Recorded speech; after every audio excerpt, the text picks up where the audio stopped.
প্রিয় শিক্ষার্থীরা, তোমরা কেমন আছো? আশা করছি যে যেখান থেকে ক্লাস দেখছো সবাই ভালো আছো, সুস্থ আছো। আজকে চলে এসেছি খুবই খুবই গুরুত্বপূর্ণ একটা ক্লাস নিয়ে, সেটা হচ্ছে ষষ্ঠ অধ্যায়ে, অর্থাৎ এসএসসি আইসিটি ষষ্ঠ অধ্যায়ে। তোমরা জানো বিগত সময়ে শর্ট সিলেবাসের কারণে ষষ্ঠ অধ্যায় থেকে খুব একটা বোর্ড প্রশ্ন নেই, তবে 16, 17, 18, 19 সালে তোমার পরীক্ষা, সর্বশেষ পরীক্ষা এসেছিল 19 সালে। এরপর থেকে মোটামুটি এটা সিলেবাসে ছিল না, সিলেবাসে থাকলেও মোটামুটি শর্ট সিলেবাস ছিল না বিদায় পরীক্ষা কিন্তু প্রশ্ন তোমাদের কাছে নেই। এবং তোমরা অনেকেই রিকোয়েস্ট করেছো যে ক্লাসটা বিশেষ করে এই ষষ্ঠ অধ্যায় ক্লাস করতে, কারণ ষষ্ঠ অধ্যায়ের ক্লাস রেকর্ড পরিমাণ খুবই কম অনলাইনে। তো চলো আমরা গুরুত্বপূর্ণ একটা ক্লাস নিয়েছি আজকে। আমি এখানে মূলত দুটি বোর্ড, একটু লং হবে ক্লাসটা, তারপর তোমরা অবশ্যই দেখবে এবং শেয়ার দিবে। সেটা হচ্ছে কি দুটি বোর্ড আলোচনা করার চেষ্টা করেছি। একটা হচ্ছে চট্টগ্রাম বোর্ড 2019, একটা হচ্ছে কুমিল্লা বোর্ড 2016। তো প্রথমে আমরা কুমিল্লা বোর্ড 2016 প্রশ্নটা একটু আলোচনা করার চেষ্টা করি। দেখো এখানে একটি প্রশ্ন লিখেছি আর দুটি প্রশ্ন লিখেছি। যদি আমি জাস্ট শুধুমাত্র বেসিকগুলোই তোমাদেরকে ধরিয়ে দেবো, তোমরা অবশ্যই টেস্ট পেপার থেকে অথবা তোমাদের সলিউশন বই থেকে তোমরা পুরো জিনিসটা একটু দেখে নেবে। আমাদেরকে বলছে একটি শিক্ষা প্রতিষ্ঠানের ডাটাবেস তৈরির জন্য শিক্ষার্থীর আইডি, নাম, পিতার নাম, অর্থাৎ আমরা এখানে পাচ্ছি কি আমাদের শিক্ষার্থীর একটা আইডি আছে, নাম আছে, পিতার নাম আছে, ঠিকানা আছে, জন্ম তারিখ আছে, সেকশন আছে ইত্যাদি ফিল্ড সংযুক্ত থাকবে। দেখো এই প্রশ্ন আমাদের কারণ কি জানো? কারণ অধিকাংশ সময় আমাদেরকে প্রশ্নগুলোতে এই ষষ্ঠ অধ্যায়ের প্রশ্ন কিন্তু আমাদেরকে কি দিয়ে দেয়, টেবলগুলো কিন্তু আমাদেরকে দিয়ে দেয়। তো আজকে আমি চেষ্টা করেছি টেবল না দিয়ে তুমি কিভাবে তৈরি করবে সেই জিনিসটা তুলে আনার জন্যই এই প্রশ্নটা আলোচনা করেছি। এখানে বলেছে উদ্দীপকের যে কোনো দুটি রেকর্ড সংযোজন করার জন্য এসকিউএল কমান্ড লিখে ব্যাখ্যা করো। তাহলে দেখো ইন্টারেস্টিং ব্যাপারটা, ওরা একটা টেবলে কি থাকবে সেটা দিয়েছে, বা টেবলটা দেয়নি কিন্তু বলেছে দুটি রেকর্ড মানে কি যে কোনো দুইজন স্টুডেন্টের রেকর্ড তোমাকে সংযুক্ত করতে হবে। সেই ক্ষেত্রে আমরা আমাদের রেকর্ডটা কিভাবে সংযুক্ত করবো চলো আমরা সেটা বুঝে নিই। সেই ক্ষেত্রে আমাদেরকে যে জিনিসটা করতে হবে সেটা হচ্ছে আমাদের প্রথমে লিখতে হবে ইনসার্ট ইনটুটা বড় হাতের হবে, ইনসার্ট ইনটুটা বড় হাতের হবে। হ্যাঁ, ইনসার্ট ইনটু বড় হাতের হবে, আলাদা আলাদা গ্যাপ হবে। আমি একটু সংযুক্ত করে এখানে লিখতেছি। হ্যাঁ, ইনসার্ট ইনটু লিখলাম, ইনসার্ট ইনটু। এখন আমি কোথায় ইনসার্ট করব? নিশ্চয়ই আমাকে একটা টেবিলে একটা নাম লাগবে, সেই টেবিলে আমরা একটা নাম দিতে পারি স্টুডেন্ট। আমার নামটা দিলাম স্টুডেন্ট। ওকে, ভালো কথা। আমরা স্টুডেন্টটাকে আমরা কিন্তু ছোট হাতে লিখতে পারি। হ্যাঁ, স্টুডেন্ট, অর্থাৎ স্টুডেন্ট নামক একটা টেবিলে যেহেতু ওরা নাম দিলে আমি একটা নাম দিলাম, সেখানে ইনসার্ট হবে। কি কি ফিল্ড ইনসার্ট হবে ওরা কিন্তু আমাকে সেটা কিন্তু দিয়ে দিয়েছে। যে যে ফিল্ডগুলো ইনসার্ট হবে সেগুলো এখন আমরা এখানে লিখব। এখন নেম, সরি শিক্ষার্থীর আইডি, তাহলে আমরা আইডি লিখব, কমা বলেছে নেম মানে নাম, নিজের নাম, নেম লিখব। আমি এইদিকে আসছি, তোমরা একটু এটা বেরিয়ে নেবে। এরপরে হচ্ছে কি আমার পিতার নেম অথবা ফাদার্স নেম, তাহলে আমি এখানে ফাদার্স নেম লিখব,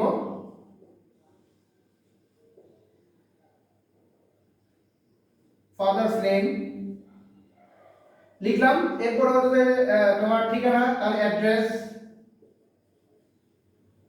লিখলাম, জন্ম তারিখ, হ্যাঁ, ডেট অফ বার্থ ডিওবি দিতে হবে। হ্যাঁ, এরপর হচ্ছে সেকশন, অর্থাৎ সে কোন সেকশনে পড়ে। এইটুকু লেখার পরে আমাকে যেটা করতে হবে, অনেকে কিন্তু মনে করে এইটুকু লিখে দিলে হবে না, যেহেতু ওরা বলছে রেকর্ড, অর্থাৎ পূর্ণাঙ্গ একটা রেকর্ড এখানে যুক্ত করতে হবে একজন যে কোনো একজন স্টুডেন্টকে নিয়ে। এখন আমরা ধরে নিই যে কোনো একজন স্টুডেন্টের নাম আমরা এখানে ধরে নিলাম। তো সেটার জন্য আমাকে কি করতে হবে, এখন আমরা লিখেছি ইনসার্ট স্টুডেন্ট। এখন ইনসার্ট স্টুডেন্টের মধ্যে আমাকে কি করতে হবে, ভ্যালুসগুলো ইনপুট করতে হবে, ভ্যালুস। এখানে লিখবো ভ্যালুস, এটাও বড় হাতে হবে, ভ্যালুস। হ্যাঁ, এখানে আমরা মূলত এখানে আমরা কোন ভ্যালুস গুলো ইনপুট করব, অর্থাৎ এখানে আমরা কোন ভ্যালুস গুলো আমরা এখানে দিব, এটার জন্য আমাকে যেটা করতে হবে, আবার এখানে ব্যাক দিতে হবে। এখানে আমরা আইডি নাম্বারটা 1 দিলাম, দেওয়ার পরে এখানে একটা ইনভার্টেড কমা হবে, সিঙ্গেল ইনভার্টেড কমা, এরপর কমা হবে। এরপরে আইডি নেওয়ার পরে আমরা নেমটা আমরা লিখলাম, সে যে একটা স্টুডেন্ট নাম আমরা ধরে নিলাম, অ্যাজাম্পশন করে নিলাম আরিফ। ওকে, এটাকে আমরা এখানে রাখবো এবং কমা দিব। জাস্ট এই জিনিসটা একটু খেয়াল করো। এরপর হচ্ছে ফাদার্স নেম। হ্যাঁ, আরিফের ফাদার্স নেম আমরা দিলাম করিম, জাস্ট সিম্পল।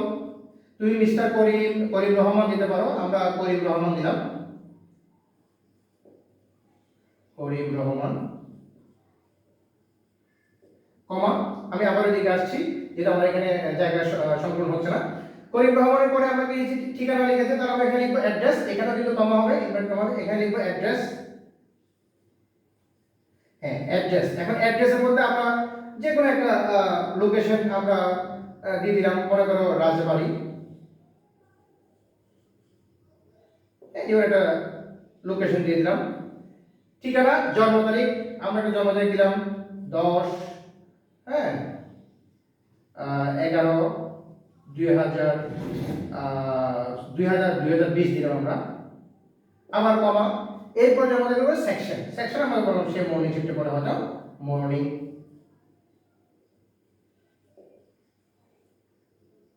এরপরে আমরা এইভাবে ব্র্যাকেটটা ক্লোজ করে দেবো, অর্থাৎ আমার ব্র্যাকেটটা কি হয়ে যাবে, ক্লোজ হয়ে যাবে। ব্র্যাকেটটা ক্লোজ হয়ে যাওয়ার অর্থ হচ্ছে কি, আমার যে টপিকটা আছে আমি সেটা কি করেছি, কমপ্লিট করে ফেলেছি। ঠিক আছে, এরপর এখানে একটা সেমিকোলন। এই যে দেখো, ঠিক একইভাবে আমি এটা করে দিলাম, আমি আরেকটা করে দিতে পারি, কিন্তু আরেকটা করে দিব না, আরেকটা তোমরা অবশ্যই করবে, করে কমেন্ট সেকশনে আমাকে জানাবে, এবং যদি কোনো সমস্যা হয় আমাকে বলবে। তাহলে আমি আবার একটু করে হেল্প করছি। আমাদের কোনো কিছুই ছিল না, আমরা একটা টেবিল তৈরি করবো, সেটা আমরা ইনসার্ট ইনটু লিখবো, অর্থাৎ এই অংশটা বড় হাতের অক্ষর হবে। আমরা একটা নাম দিয়েছি স্টুডেন্ট, তুমি স্টুডেন্ট টেবল যাই দাও না, কোনো সমস্যা নেই। এরপরে ওরা যেগুলো বলেছে আইডি নিলাম, নেম নিলাম, ফাদার্স নেম নিলাম, অ্যাড্রেস নিলাম, ডিওবি নিলাম, সেকশন নিলাম। আমরা সেই হিসাবে রোল নাম্বার 1 ধরলাম, একজন ব্যক্তি আলিফ লিখেছি, তার বাবার নাম করিম রহমান লিখেছি। হ্যাঁ, এরপরে তার নামের উপর ঠিকানা ছিল, আমরা রাজবাড়ি লিখেছি, দেন 10 11 2020 লিখেছি, জন্ম তারিখ দিয়েছি এবং সেকশন দিয়েছি। একইভাবে ঠিক হুবহু তোমাকে আবার একটা ইনসার্ট করতে হলে আবার লিখতে হবে ইনসার্ট। আমি একটু হেল্প করছি, ভিডিওটা তোমরা বসাবে, আবার তোমাকে ইনসার্ট লিখতে হবে। আরটি লিখলে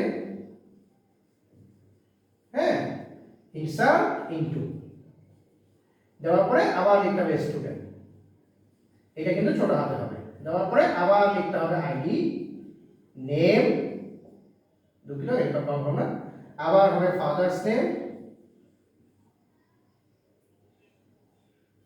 নেম, হ্যাঁ, অ্যাড্রেস,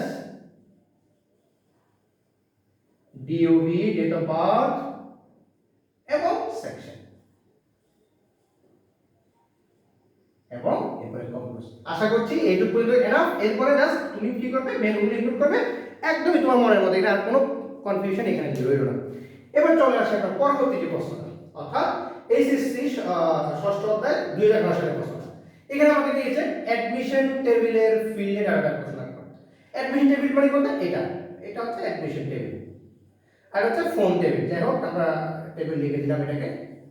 আমাকে বলেছে এরপর দুই টেবিলের মধ্যে রিলেশনশিপ তৈরি করো। আমার অলরেডি একটা ক্লাস আছে যেখানে আমি ডেটা টাইপটা বর্ণনা করেছি, আজকে আবার বর্ণনা করছি একটা কারণে, কারণ নতুন বইয়ে এসকিউএল লাইট নামে একটি সফটওয়্যার দেওয়া আছে, সেই অনুযায়ী আমার ডেটা টাইপটা কি হতে পারে সেটা আমরা এখন একটু আলোচনা করব। এরপরে আমরা চলে যাবো আমাদের রিলেশনশিপ, অর্থাৎ আমার কিন্তু আজকের ক্লাসের মূল উদ্দেশ্য কিন্তু রিলেশনশিপটা বোঝানো। হ্যাঁ, রিলেশনশিপটা বোঝানো কি, এই যে ডাটাবেসের মধ্যে যে একটা টেবিলের সাথে আরেকটা টেবিলের যেটা রিলেশনশিপ তৈরি করা যায় সেই জিনিসটা বোঝানো, এটা হচ্ছে অপশনাল। তাও আলাদা করে দিচ্ছি। দেখো এখানে বলেছে অ্যাডমিশন টেবিলের মধ্যে আমার ডাটা আছে, ফিল্ড আছে কোনটা, রোল নাম, নেম, জিপিএ, ডেট, ফি। তাহলে আমি কয়টা ফিল্ড পাচ্ছি এখানে, আমি টোটাল ফিল্ড পাচ্ছি কয়টা, দেখো রোল নাম, নেম, জিপিএ, ডাটা 1 2, অর্থাৎ আমি 5টা ফিল্ড পাচ্ছি। কয়টা ফিল্ড পাচ্ছি, 5টা ফিল্ড। সেই ক্ষেত্রে আমি কি করতে হবে, 5টা ফিল্ডের নাম লিখতে হবে। তাহলে আমি এখানে কি করব, আমি এখানে বক্স করে ফেলবো। হ্যাঁ, এখানে আমি বক্স করে ফেলবো, বক্স করে আমি এখানে লিখব ফিল্ডের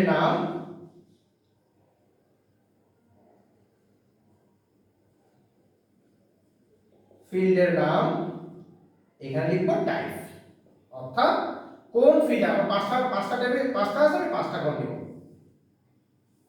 3 4 5। হ্যাঁ, এখানে প্রথম আমার হচ্ছে কি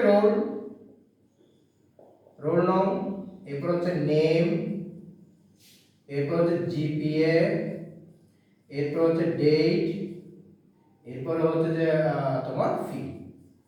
এখানে দেখো আমরা রোল নেম যখন হবে তখন আমি এখানে অবভিয়াসলি টেক্সট ছাড়া আমার কোনো অপশন নেই, আমি এখানে টেক্সটে লিখতে হবে, লিখলাম। এখানে ডেট অফ বার্থ আমাকে টেক্সট লিখতে হবে। কেন, কারণ এসকিউএল লাইটে আলাদা ডেট অফ বার্থ নামে কোনো ডাটা টাইপ নেই, আগের যে সফটওয়্যার সেটাতে ছিল। তাহলে এরপর আসে আমার রোল নাম্বার, নেম এবং কি জিপিএ। রোল নাম্বার হবে ইন্টিজার, রোল নাম্বারে কি হবে ইন্টিজার, অর্থাৎ পূর্ণ সংখ্যা। ওকে, ভালো কথা। এরপরে জিপিএ এবং ফি, এই দুটোতে হবে রিয়াল, এই দুটোতে কি হবে রিয়াল হবে, অর্থাৎ যেখানে তুমি ভগ্নাংশ এবং ভগ্নাংশ হিসেবে জিনিসটাকে লিখতে পারবে। কেন আমার জিপি লেখার সময় এরকম হতে পারে না 4.3 4.00, সেই জন্য আমাকে রিড ব্যবহার করতে হবে। রিড ব্যবহার করলে তুমি ভগ্নাংশ আকারে সব কিছু লিখতে পারবে এখানে। তাহলে দেখো এই র্যাকগুলো এইভাবে লেখার পর তুমি বর্ণনা করবে, তুমি 3টা নাম্বার পেয়ে যাবে। Last question, the most important, এখানে আমাদেরকে রিলেশনশিপটা সলভ করতে হবে। এখন রিলেশনশিপটা আসলে কখন হয়? তোমাকে অনেক সময় প্রশ্ন করবে রিলেশনশিপ করা সম্ভব কিনা যাচাই করো। রিলেশনশিপটা তখনই হবে যখন আমার একটা টেবিলের প্রাইমারি কি আরেকটা টেবিলে ব্যবহার হবে, যেটাকে আমরা ফরেন কি বলে থাকি।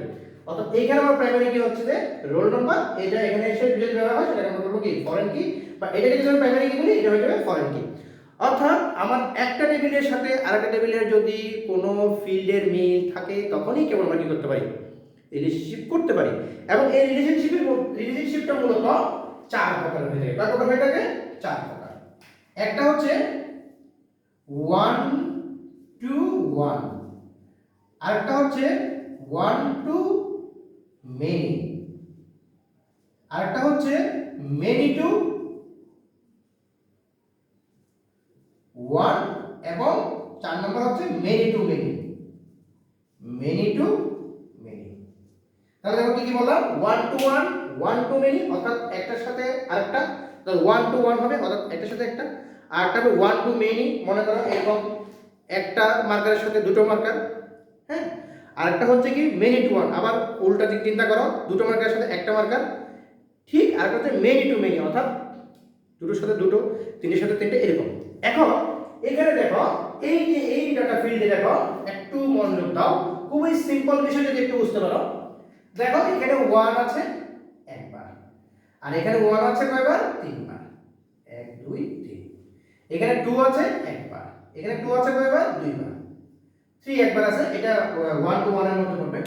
তাহলে পরীক্ষা আমরা কি করব, আমরা এই দুটো ডাটা কল আবার সিলেক্ট করব, সিলেক্ট করার পরে এটা নির্ধারণ করব। এইভাবে গোল চিহ্ন দেওয়ার দরকার নেই, আমি তোমাদের বোঝানোর উদ্দেশ্য বললাম। এইভাবে আমরা আমাদের যে 1 গুলো আছে, এই যে প্রত্যেকটা 1 থেকে আমি এখানে কয়বার করে দেব, অর্থাৎ প্রত্যেকটা 1 থেকে আমি এই একবার করে এনে এটাকে 3 বার করে দেব, হ্যাঁ। এখানে আনবো, এখানে আনবো এবং এখানে আনবো। এবার আবার 2 থেকে আমি নিয়ে আসবো, 2 থেকে এখানে আনবো, এখানে আনবো। 3টা আমরা দিতে পারি, তবে 3টা হয়ে যাবে কি 1 to 1, 1 to many কিন্তু হবে না, কারণ এটা 1 to 1, 3 হচ্ছে শুধু 1। তাহলে এখানে আমাদের মূলত বেসিক্যালি করা যাবে হচ্ছে কি 1 to many। অর্থাৎ দেখো এখানে 1 সংখ্যাটা একবার, কিন্তু 1 এখানে many বলতে জাস্ট একের অধিক হলে হবে, 1 2 3। 2 সংখ্যাটা একবার, কিন্তু এখানে 1 2 3। আমি চেষ্টা করেছি আমার সর্বোচ্চ দিয়ে ভালোভাবে বোঝানোর জন্য। তারপরেও যদি তোমাদের কোনো কোয়েশ্চেন থাকে তোমরা অবশ্যই আমাকে জানাবে কমেন্ট সেকশনে। কিন্তু সর্বোপরি যেটা বলবো, এই যে দেখো একটা প্রশ্ন আলোচনা করতে গেলে খুব কম সময় লাগে, কিন্তু এটা রেডি করা, লেখা, বিশেষ করে হোয়াইট বোর্ডে খুবই কষ্টকর। কিন্তু কষ্টটা তখনই সার্থক হবে যখন তোমরা আমার পেজে বেশি বেশি স্টুডেন্ট যুক্ত থাকবে, অর্থাৎ আমার ক্লাসটা বেশি বেশি স্টুডেন্ট দেখবে, এবং তোমরা অবশ্যই ক্লাসটা শেয়ার দিবে এবং আমার ফেসবুক পেজ এবং ইউটিউবে যুক্ত থাকবে। সেই পর্যন্ত দেখার জন্য তোমাদেরকে অসংখ্য ধন্যবাদ জানাচ্ছি, এবং অবশ্যই তোমরা ক্লাসটা শেয়ার করে বন্ধুকে জানিয়ে দেবে। ধন্যবাদ।